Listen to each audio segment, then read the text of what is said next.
I had always known my father loved Julia more than me, but the way he pretended it wasn't true made it sting worse.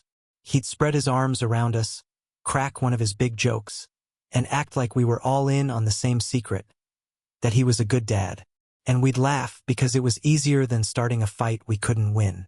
When Julia was little, she had this big, golden laugh that filled the house. She was magnetic, charming in a way I wasn't. Where I stumbled through sentences, Julia danced through them, every word landing exactly where she wanted. It wasn't that I didn't love my sister. I did. But I also hated her a little. Mom tried to balance things out, but Dad's favoritism was so loud it drowned out any effort she made.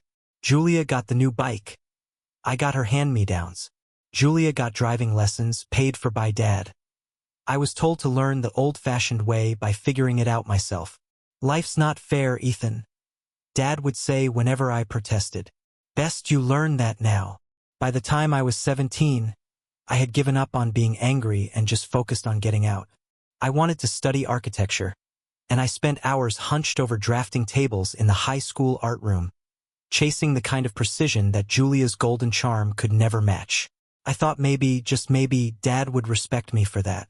Then came the day I found out I was accepted into NYU. It was a Saturday morning, and I was sitting at the kitchen table with my acceptance letter in hand, my heart racing with pride. Mom was making coffee, and Dad sat across from me, flipping through the sports section. I got in, I said, unable to keep the grin off my face.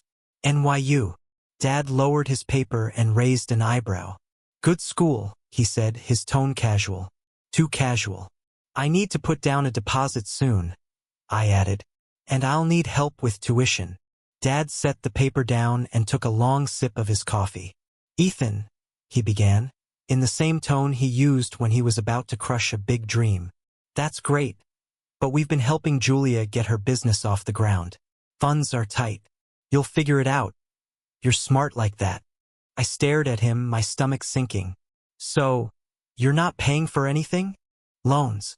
Scholarships, he said, waving his hand like it was nothing. You've got options. Mom looked like she wanted to say something, but she didn't, and that was that. I spent the next few years juggling classes, loans, and part-time jobs while Julia cycled through one failed venture after another. First, it was a jewelry line, then a bakery, then a subscription box service for custom pet clothes. Dad funded every single one, each time saying, Julia just needs a little help. I saw them once or twice a year at Thanksgiving and Christmas. Mom would hug me tight and tell me how proud she was, and Dad would pat my shoulder like I was a promising employee rather than his son. Julia? She always acted like we were still close, like we hadn't grown into strangers. It wasn't until the summer after I graduated that things finally snapped. I had managed to land a decent job at a small architecture firm, and I decided, against my better judgment, to come home for a weekend. The house felt smaller than I remembered, and somehow louder. Julia was there, in her usual whirlwind of energy, talking about her latest idea, a boutique wedding planning service. Dad was all in, of course. We're gonna need some cash up front, Julia said over dinner.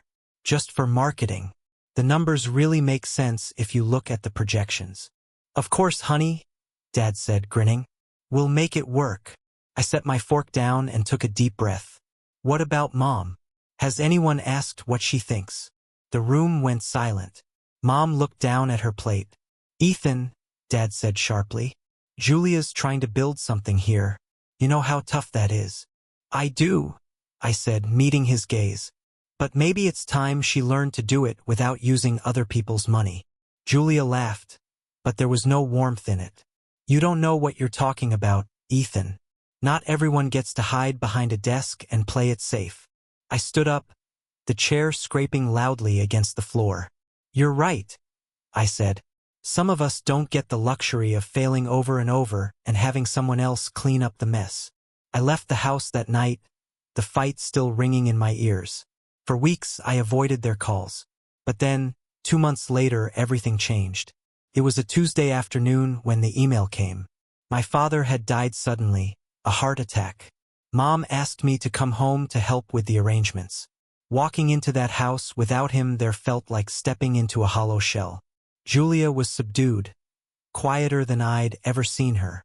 We worked through the funeral arrangements in strained silence, the weight of his absence pressing down on all of us. A week after the funeral, we gathered in the lawyer's office for the reading of the will. I expected it to be straightforward. Dad had probably left everything to Mom, with a note about Julia's latest business. But then the lawyer pulled out a folder labeled Vermont. "What's that?" I asked. "It's a property," the lawyer said. "A cabin, to be precise. Your father left it jointly to you and Julia." "A cabin?" Julia frowned. "Dad never mentioned a cabin."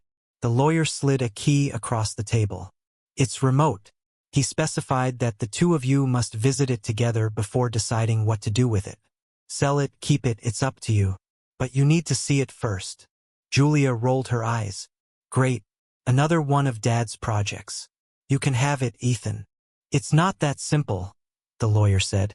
"You need to visit it. Together." And just like that, I found myself trapped in another one of Dad's plans, heading into the unknown with Julia by my side. The drive to Vermont was quiet at first, punctuated only by the low hum of the car and the occasional sound of Julia's nails tapping against her phone. She'd made it clear she wasn't thrilled about the trip, and honestly, neither was I. The roads grew narrower as we moved deeper into the woods. Sunlight filtered through the thick canopy, dappling the gravel path ahead.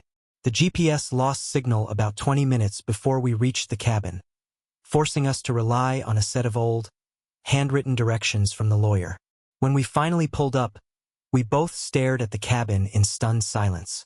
It wasn't the dilapidated shack we'd been expecting. It was beautiful in a rugged, rustic way, dark wood siding, a steep roof, and large windows that overlooked a sparkling lake. "Dad had good taste," Julia muttered, stepping out of the car. I followed her, the fresh, pine-scented air filling my lungs. The place had an aura of stillness, like it had been waiting for us. Inside, the cabin was simple but well-kept. A stone fireplace dominated the living room, flanked by built-in shelves filled with books and trinkets. A braided rug lay on the hardwood floor, and the air smelled faintly of cedar. Julia wandered toward the kitchen, while I made my way to the fireplace. Above it hung a framed photograph I'd never seen before. It showed my father, younger and smiling, standing beside a woman who wasn't my mother. "Hey, Julia," I called out. She appeared in the doorway, holding a half-empty bottle of whiskey she'd found in one of the cabinets. "What's up?" I pointed to the photograph. "Who do you think she is?" Julia frowned, stepping closer. "No idea. Maybe someone who lived here before." "It's Dad," I said, pointing to his unmistakable grin. Her brow furrowed. "Wait, are you saying—" "Yeah," I interrupted. "I think Dad had another life." For a moment, neither of us spoke. Then Julia snorted, the sound sharp and bitter. "Of course, classic Dad, always full of surprises."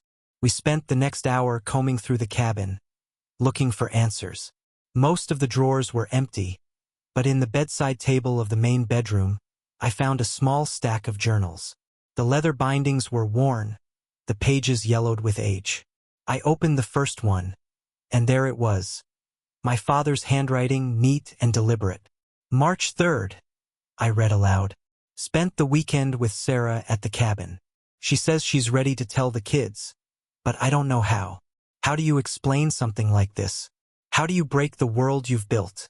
Julia froze, her hand tightening around the whiskey bottle. "Sarah," she repeated. "So, who is she?" "His mistress, maybe," I said, though the word felt strange on my tongue. "Or, I don't know." "Keep reading," Julia said, her voice unusually soft. The entries were sparse, more like fragments than full accounts. They painted a picture of a man torn between two lives, one with us and one with Sarah. Julia paced as I read, her movements agitated. "Why would he leave this to us?" she asked.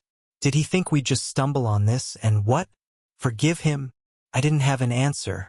That night, we sat by the fire, each lost in our thoughts. Julia nursed a glass of whiskey, while I thumbed through one of the journals, unable to let it go. He was always so confident, Julia said suddenly. Like he knew everything, had all the answers.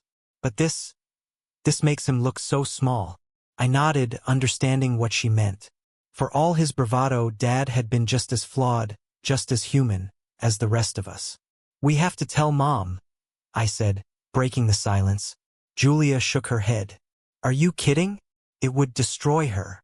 She deserves to know, I argued. She deserves peace, Julia shot back. And this won't give her that. We stared at each other, the firelight casting flickering shadows across her face. For once, I couldn't tell if she was right or if I was. The next morning, we decided to explore the property. The lake was still and glassy, its surface reflecting the towering pines that surrounded it. A narrow trail wound through the woods, leading to a small, weathered dock. Julia sat at the edge, her feet dangling above the water. I joined her, the silence between us oddly comfortable. You think he loved her? She asked after a while. I don't know, I admitted. Maybe not the way he loved Mom. Julia stared at the water, her expression unreadable. I used to think he loved me more than you, she said quietly. I liked it at first, but then it just made everything heavier. Like I had to be perfect because he needed me to be. I didn't know what to say to that. For years, I had resented her for being the favorite, for soaking up all the attention and leaving me in the shadows. But now, hearing her say this, I realized that maybe her pedestal wasn't as enviable as I'd thought. We should keep the cabin, I said, changing the subject. Julia looked at me surprised. Why? Because it's ours now, I said. And maybe it's time we stop running from everything Dad left behind. She didn't answer right away, but eventually, she nodded. Okay, she said, but only if you do the roof repairs. I'm not climbing up there. I laughed, the sound feeling strange and light in my chest. For the first time in years, it felt like we were on the same side. As we packed up to leave, I slipped one of the journals into my bag. I didn't know what I'd do with it yet, but something told me this story wasn't over. Not for me, not for Julia, and not for the pieces of Dad we were still uncovering. Back in the city, the cabin lingered in my thoughts like a half-remembered dream. I wasn't sure what unsettled me more, the secrets we'd uncovered or the strange, fragile truce that had formed between Julia and me. For the first time in years, it felt like we were on the brink of something better, though I wasn't sure if we knew how to cross that threshold. Life moved forward in fits and starts. Work consumed most of my days, and the nights passed in a haze of restless energy. I found myself returning to the journal I'd taken from the cabin, rereading the entries about Sarah. There was no grand confession or dramatic revelation, just a quiet undercurrent of longing and regret that I recognized as profoundly human. A few weeks later, Julia called me out of the blue. I've been thinking about the cabin, she said. We should go back. There's something I want to check. Her tone was evasive, but curiosity got the better of me. We planned the trip for the following weekend, this time taking her car. A newer model with fewer quirks than mine. The second visit felt different, less like stepping into a mystery and more like reclaiming something. The cabin greeted us with its familiar stillness, the air sharp with the scent of pine and the faint musk of old wood. Let's split up, Julia suggested as soon as we unloaded our bags. Cover more ground. I didn't question her urgency. While she headed toward the shed at the back of the property, I returned to the bedroom, searching for anything we might have missed. It wasn't long before I found it. A loose floorboard near the bed, barely noticeable beneath the faded rug. My pulse quickened as I pried it open, revealing a small metal box. Inside were more journals, along with a stack of yellowed letters tied together with twine. The letters were addressed to Sarah. I skimmed through the first few, my father's words jumping out in fragments. You make me feel alive. I can't leave them, but I can't let you go. This cabin is the only place I feel whole. My chest tightened as I read. These weren't just the musings of a conflicted man. They were evidence of a love he'd tried to bury. I heard Julia's footsteps behind me before I saw her. What's that? She asked, her voice sharp. More letters, I said, holding them up. He wrote them to Sarah. Her eyes flicked to the box, then back to me. Anything else?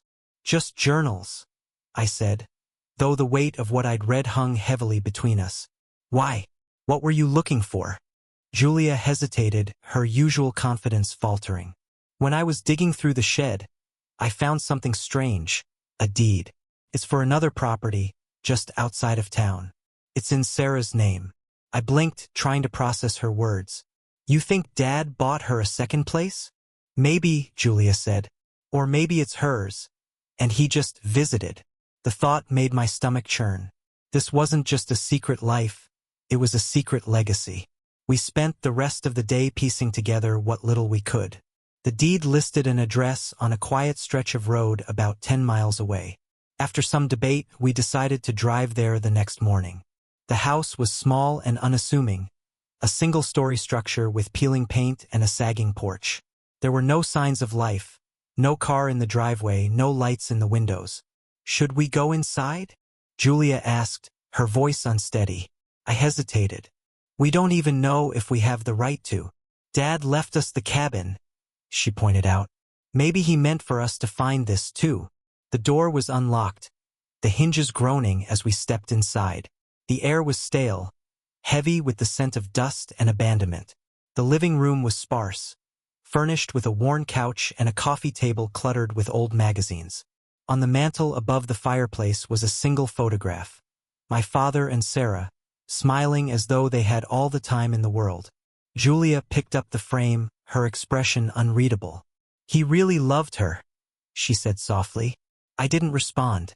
My gaze had landed on a small bookshelf in the corner, its shelves lined with more journals. The sight of them filled me with equal parts dread and curiosity. We spent hours sifting through the remnants of their lives. The journals painted a fuller picture of their relationship. Its highs, its inevitable lows, and the delicate balancing act my father had tried to maintain. But it was one entry, dated just a month before his death, that stopped me cold. Ethan and Julia. They're stronger than they realize, but I've failed them in so many ways. Maybe this will be my way of making it right. I just hope they'll forgive me. I handed the journal to Julia, who read the entry in silence. When she finished, she closed the book with trembling hands. What do we do with this? She asked. For once, I didn't have an answer. The drive back to the cabin was heavy with unspoken questions. We spent the night there, barely speaking, each of us lost in our own thoughts. The next morning, as we packed up to leave, Julia turned to me. Maybe it's not about forgiveness, she said. Maybe it's about understanding. Her words stayed with me as we drove back to the city, the cabin receding into the distance like a fading memory. In the weeks that followed, I found myself returning to the journals, not out of anger but out of a need to make sense of it all. My father's secrets had fractured us, but they had also brought us closer in ways I hadn't expected. Julia and I decided to keep the cabin, though we rarely talked about the other house. It felt too raw, too unresolved. But every so often, I'd think about that photograph on the mantel, about the parts of my father's life that didn't belong to us, and I'd wonder if he'd finally found the peace he was searching for. As for me, I wasn't sure if I believed in closure anymore, but I believed in moving forward, in building something new from the pieces left behind. And maybe, just maybe, that was enough. Thanks for watching. What would you do in Ethan's shoes? Share your thoughts and explore more gripping stories on our channel.